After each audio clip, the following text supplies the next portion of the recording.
करोड़ों रुपए, हजारों करोड़ वेस्ट किए जाते हैं, कहीं पे बहुत बड़ा बुत बनता है उस पे हजारों करोड़ वेस्ट कर दिए जाएं, कहीं कुछ बन रहा है, बुलेट ट्रेन, बहुत अच्छी बात है। लगातार मैं कई सालों से मांग रख रही हूँ कि एक 300 बेड का ट्रॉमा सेंटर सैंक्शन किया जाए। एम्स बठिंडा भी मांग रहा है, लेकिन सरकार के कान में जूं तक नहीं। आज तक पता नहीं क्या कारण है। ये कहते हैं कि इसकी ब्रांडिंग पीएम जो भी योजना होनी चाहिए, वो कहते हैं हम मोहल्ला क्लिनिक नाम देंगे। नाम की लड़ाई में लोगों की हेल्थ फैसिलिटीज खत्म हो रही है। माननीय सदस्य श्रीमती हरसिमरत कौर बादल जी। शुक्रिया सर। सर, एक कहावत है कि जान है तो जहान है, हेल्थ इज़ वेल्थ।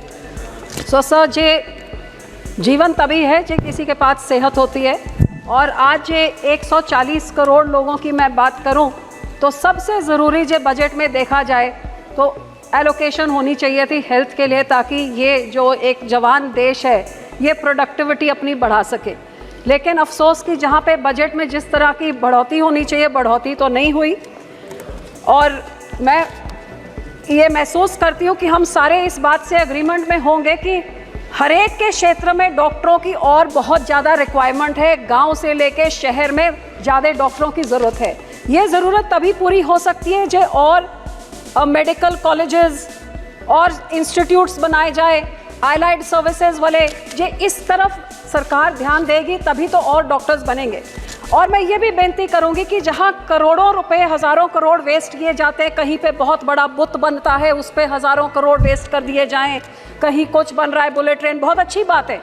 लेकिन जो आपने एम्स बनाए हैं, ऐसे कि आपने बढ़िया इंस्टीट्यूशंस बनाए हैं, तो फिर इधर कंजूसी हम क्यों करते हैं? जितनी सैंक्शन ग्रांट है वो भी पूरी नहीं देते हैं, पैसे वहाँ के रोके हुए हैं। जिस तरीके से ये एम्स को आपको बढ़ाना चाहिए, हजारों करोड़ उनको तो सैंक्शन करके और देना चाहिए, ना कि सैंक्शन अमाउंट को भी रोकना चाहिए। सो मैं आपसे आग्रह करती हूँ आपके द्वारा माननीय मंत्री जी को कि एम्स बठिंडा, जो मेरा ख्याल आपके सबसे पहले एम्स जो 2016 में ऐलान हुए थे, 3 साल के अंदर ये एम्स बन गया 750 बेड का। रोज़ यहाँ पे राजस्थान, हरियाणा, पंजाब, सारे राज्यों के 2500 लोग ओपीडी में आते हैं। रोज़ वहाँ पे 40 इमरजेंसीज होती हैं, 2 मेजर नेशनल हाईवेज, 3 स्टेट के हाईवेज, 2 एक्सप्रेसवेज के बीच में। और आपको हैरानी होगी सर, 750 बेड का सुपर स्पेशलिटी अस्पताल, इतनी सारी हाईवेज। क्या आपको पता है कि यहाँ पे इमरजेंसी वार्ड में कितने बेड्स हैं? 28 बेड। सर, 28 बेड से वो हॉस्पिटल की ऑपरेशंस की रिक्वायरमेंट पूरी होएगी? ये 40 इमरजेंसीज की पूरी होएगी? किसकी होएगी? लगातार मैं कई सालों से मांग रख रही हूँ कि एक 300 बेड का ट्रॉमा सेंटर सैंक्शन किया जाए। एम्स बठिंडा भी मांग रहा है, लेकिन सरकार के कान में जूं तक नहीं। आज तक पता नहीं क्या कारण है। इतना बड़ा आपने हॉस्पिटल खड़ा किया, इमरजेंसी के वहाँ पे आप लगा दीजिए ट्रॉमा सेंटर 300 बेड का, ताकि उसका पूरा यूटिलाइजेशन हो। अस्पताल लोग भी मांग रहे हैं और वहाँ की जनता भी मांग रही है। दूसरा सर, जो छोटे छोटे पेंडिंग ड्यूज हैं, चाहे वो डीपीआर कॉस्ट में, नॉन डीपीआर, 1-1, 2-2 करोड़ क्यों आप रोक के रखते हैं? वो दे दीजिए। सर, आपको हैरानी होगी कि यहाँ पे मैन पावर भी अभी पूरा नहीं दिया है। ऑथराइज फैकल्टी में 150 से ज़्यादा पेंडिंग है। नॉन फैकल्टी में उसमें तकरीबन 1000 के तरफ पेंडिंग है। और सर, सबसे ज़रूरी, इतना बड़ा इंफ्रास्ट्रक्चर, मशीनरी पेंडिंग नहीं होनी चाहिए। मेरा क्षेत्र एक ऐसा है जहां इतना ज़्यादा कैंसर है कि मेरे यहाँ जब मैं एमपी बनी थी, एक कैंसर ट्रेन जाती थी, सिर्फ कैंसर पेशेंट से पंजाब से लेके उनको बीकानेर जाती थी। हमारी सरकार आई, हमारे कैंसर के अस्पताल वगैरह बनाए, चलो अब यहाँ पे इलाज शुरू हो गया। लेकिन इस बड़े सारे एम्स में सब पेट स्कैन की मशीन आज तक नहीं दी है। अब इतना ज़्यादा कैंसर की, एक कैंसर की ट्रेन वहाँ से जाए, लगातार कितनी चिट्ठियाँ लिखी है, मांग रखी है, कम से कम पेट स्कैन की मशीनरी तो दे दीजिए। 7% कैंसर के केसेस हमारे पंजाब में हर साल बढ़ रहे हैं। अरे गरीब को कितनी बड़ी मदद होगी? आपने दवाइयों में टैक्स हटा दिया, बहुत अच्छी बात, लेकिन मशीन तो आप दे दीजिए। और इसमें सबसे ज़्यादा पीड़ित औरतों, जिनका ब्रेस्ट और सर्वाइकल कैंसर सबसे ज़्यादा है, तकरीबन 23,000 डेथ्स हर साल होती हैं। सो ये मैं मांग करती हूँ। दूसरी sir, high and ICU ventilators. आपको हैरानी होगी, मेरी पूरी कॉन्स्टिट्यूंसी में किसी अस्पताल में एक वेंटिलेटर वाली एम्बुलेंस तक भी नहीं है, जो लोगों को नज़दीक के साथ में जहाँ पे भी उनको हेल्थ केयर मिल सकता है। सो इसे एम्स में high and ventilator for the hospital और एक ambulance with a ventilator. Sir दूसरा मुझे इस बात का मान है कि हमारे इस अस्पताल ने already live donor kidney transplant शुरू कर दिया है और वहाँ पे अस्पताल ने लिख के भेजा है कि इनको दे दी जाए जो SOTTO state organ tissue transplant जो इनको महत्वता देती है ये दे दी ताकि ये हार्ट में भी शुरू हो जाए। ये पेंडिंग कब से पड़ा हुआ है नेशनल के साथ। मैं विनती करती हूँ डॉक्टर मंत्री जी को कि ये दिलवा दीजिए। सर बाकी जो दूसरी चीज़ें हैं कि वहाँ पे डॉक्टरों के रहने का स्टाफ अकोमोडेशन अभी तक नहीं बना है, हॉस्टल में कमरे कम हैं, तो ये जब डॉक्टर रहेंगे नहीं कैंपस के अंदर तो इमरजेंसी के लिए अवेलेबल कहाँ होंगे और पेशेंट्स को बोलना पड़ता है। सो ज़रूर मैं बेनती करती हूँ इधर उधर पैसे खर्चने के बजाय जो प्रीमियर इंस्टीट्यूशंस आपने बनाए कम से कम उधर के पैसे आप पूरे करिए।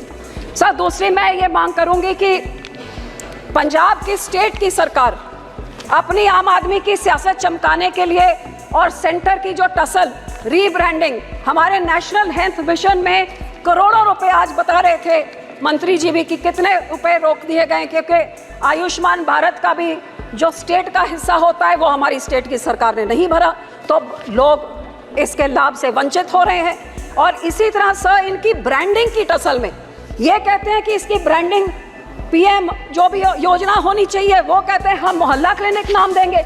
नाम की लड़ाई में लोगों की हेल्थ फैसिलिटीज खत्म हो रही हैं। सो मैं बेनती करती हूँ सरकार से पीपल शुड नॉट सफर। और मैं ये आम आदमी सरकार ने सर जो अपनी सियासत चमकाने के लिए PR एक्सरसाइज मोहल्ला क्लिनिक इन्होंने शुरू किए जहाँ पे सारे हेल्थ इंफ्रास्ट्रक्चर के डॉक्टर्स को लेके बैठा दिया और ब्लड टेस्ट होते हैं और उनको एक टेस्ट के लिए उनको 50 रुपए मिलते हैं डॉक्टर को। तो आप उनके टेस्ट से देखेंगे आपको लगेगा सारा पंजाबी बीमार पड़ा है क्योंकि एक इतना बड़ा करप्शन का ये केंद्र बन गया है। सो सर मेरी बेनती ये है कि ऐसे पैसे आप ना रोकिए जिससे लोगों का नुकसान होता है और ये पैसे पंजाब को दिया जाए क्योंकि ये इनकी लड़ाई में लोगों को सफ़र नहीं करना चाहिए। आज सारे देश में सबसे ज़्यादा अपने जेब से खर्चा करने के लिए हेल्थ सर्विस के लिए पंजाब का नेशनल एवरेज से भी दुगना है क्योंकि इनकी लड़ाई में सारी हेल्थ सर्विसेज डॉक्टर आम आदमी क्लिनिक में डाल दिए और जो ढांचा था सरकारी ढांचा वो सारा कंडम हो रहा है। सर 2 पॉइंट्स अखीर में, एक तो आशा वर्कर जो 2008 से काम कर रहे हैं और बहुत ही उनको आज 1000-2000 रुपए से क्या होता है इनको इनका पे ग्रेड नॉर्मलाइज किया जाए जो DC रेट होता है और इनकी एज लिमिट भी 65 तक बढ़ाई जाए। सर सरकार के मैनिफेस्टो में कहा था कि ये हर एक डिस्ट्रिक्ट में एक मेडिकल कॉलेज खोलेंगे लेकिन बजट में तो इसका कोई प्रावधान नहीं रखा। जिस तरह इस सरकार ने यह भी कहा था कोविड के बाद कि हर एक डिस्ट्रिक्ट में मेडिकल कॉलेज बनेगा लेकिन कोविड हुए तो 4-5 साल हो गए हमारे पंजाब में एक भी नहीं। सो सर मैं बेनती करती हूँ कि हमारे एम्स का एक सेंटर मानसा जो मेरे ज़िले में है उधर खोला जाए। फिरोजपुर में जो PGI सैटेलाइट सेंटर 2013 में सैंक्शन हुआ था 2 बार ही उसका नींव पत्थर रख दिया गया है लेकिन 10 साल बाद आज तक बिल्डिंग भी नहीं खड़ी हुई है। सो मैं सरकार से ये भी बेनती करती हूँ कि वो जो आपने सैंक्शन किया कम से कम उन प्रोजेक्ट्स को कंप्लीट करिए जी आप लोगों की हेल्थ की तरफ आप सुगिर्द हैं।